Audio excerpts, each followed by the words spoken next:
জয়গুরু, পড়াশোনা করতে বসলেই কি মন এদিক সেদিক ছুটে যায়?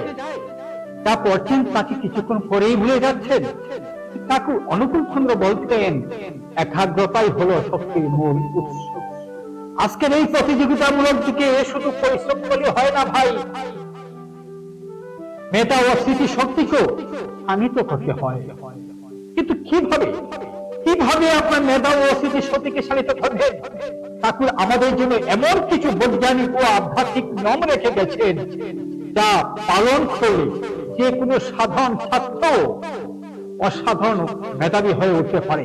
আজকের 5 থেকে 7 মিনিটের এই ভিডিওটি আপনার বা আপনার সন্তানের পড়াশোনার ধরন পাল্টে দিতে পারে, জীবন পাল্টে দিতে পারে, সুন্দর একটি জীবন, সুন্দর একটি ছাত্রতে তাকে পরিণত করতে পারে। ধৈর্য ধরে ভিডিওটা দেখুন, আশা করি আপনার ভালো লাগবে। আর যদি ভালো লেগে থাকে ভিডিওটা শেয়ার করবেন। জয় গুরু। শ্রদ্ধা দাদু মায়েরা, আমার জীবন পথে সারথী পরম্পরাময় শ্রী ঠাকুর অনুকূল চন্দ্র শ্রী চরণে প্রণাম জানিয়ে শুরু করছি আজকের পরিবেশনা। আপনারা দেখছেন মহিনন্দন ইউটিউব চ্যানেল পরিবেশনায় পরম্পরাময় শ্রী শ্রী ঠাকুর অনুকূল চন্দ্রের ভাবধারায় ধর্মালোচনা।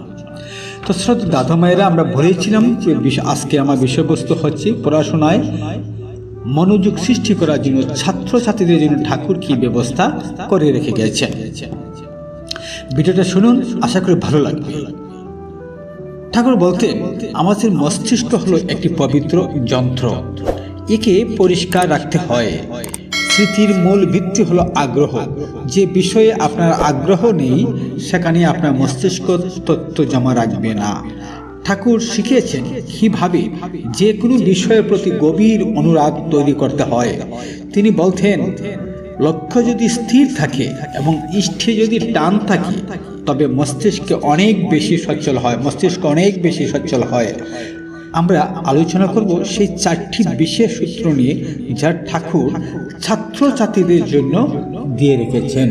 অর্থাৎ শ্রী শ্রী ঠাকুর অনুকূল চন্দ্রের মতে ছাত্রছাত্রীরা কি কি উপায় অবলম্বন করলে, কি কি কৌশল তারা অবলম্বন করলে তারা নিজেকে একজন মেধাবী ছাত্র, তাদের জীবনের সার্থক সফল ছাত্র হিসেবে দাবি করার যে ব্যবস্থা তিনি রেখে গিয়েছেন, সেই ব্যবস্থা নিয়েই আমরা আলোচনা করছি।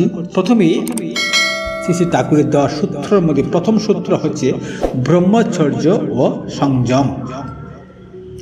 দেখুন, স্মৃতিশক্তির প্রধান সূত্র হলো অপচয়। ঠাকুর ব্রহ্মচর্য পালন উপর বিশেষ জোর দিয়েছে। ব্রহ্মচর্য মানে শুধু শারীরিক সংযমকে বোঝানো হয়নি, এটি হলো চিন্তা ও দৃষ্টির সংযম। ঠাকুর বলতেন, ঠাকুরের মধ্যে ছাত্র জীবনে যদি স্নায়বিক শক্তিকে রক্ষা করা না যায় তবে মেধা বিকশিত হয় না। বর্তমান ডিজিটাল যুগে মোবাইল ও সোশ্যাল মিডিয়ার হাত থেকে মনকে বাঁচিয়ে রাখাই হলো আধুনিক ব্রহ্মচর্য। ঠাকুর আরো 100 বছর আগেই এই ব্যবস্থা তিনি বলে গেছেন। এখানে এই যে সোশ্যাল মিডিয়ার যুগে হাত থেকে রক্ষা করার জন্য মোবাইলটাকে যদি আপনি ত্যাগ করতে পারেন, এটাই আপনার ব্রহ্মচর্যের একটা চর্চা হয়ে গেল। এটি করতে পারলে মনে একাগ্রতা বহুগুণ বেড়ে যাবে। আপনার পড়ালেখাতে ডিস্টার্ব করার জন্য একটা মোবাইলই এনাফ।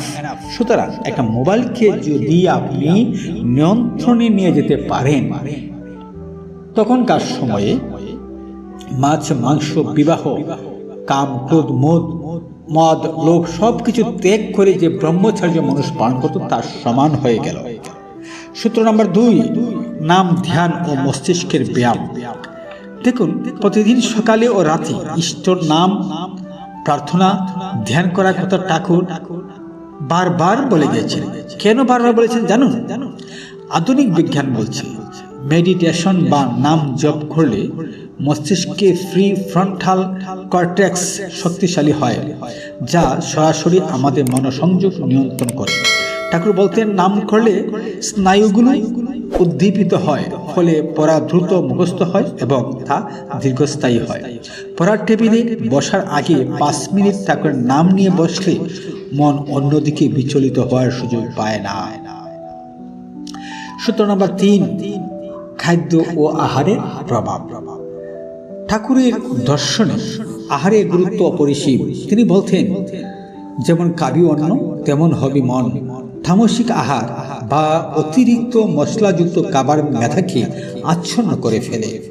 ছাত্রছাত্রীদের জন্য সাত্ত্বিক আহার এবং পরিমিত আহার অত্যন্ত জরুরি। ঠাকুরের মতে পেট পরিষ্কার থাকলে মস্তিষ্ক পরিষ্কার থাকে। পড়ার গভীরতা বাড়াতে হালকা অথচ পুষ্টিকর খাবারের কোনো বিকল্প নেই। প্রিয় ছাত্রছাত্রীরা, মনে রেখো, পড়া মানে শুধু মুখস্থ করা নয়, পড়া মানে আত্মস্থ করা। ঠাকুর বলতেন, ইষ্টার্থে শিক্ষা অর্জন করো যাতে তুমি দেশের সেবা করতে পারো। তোমার লক্ষ্য যদি মহান হয় তবে ঈশ্বর স্বয়ং তোমার মেধা বাড়িয়ে দেবেন। আজ থেকেই এই নিয়মগুলো শুরু করো, দেখবে পড়াশোনা আর বোঝা মনে হচ্ছে না, বরং এটি একটি আনন্দে পরিণত হয়ে গেছে। শ্রদ্ধা দাদা মায়েরা, কেমন লাগলো ভিডিওটি জানাবেন। যদি ভালো লেগে থাকে আবারও আপনাদের কাছে অনুরোধ, আমাদের ভিডিওটা শেয়ার করে দেবেন আর অন্যান্য গুরু ভাইদেরকে দেখার সুযোগ করে দিলে আমরা চিরকৃতজ্ঞ হব। তো দেখা হবে আমাদের পরবর্তী কোনো ভিডিওতে। সে পর্যন্ত ভালো থাকুন, সুস্থ থাকুন। সবাইকে জয় গুরু।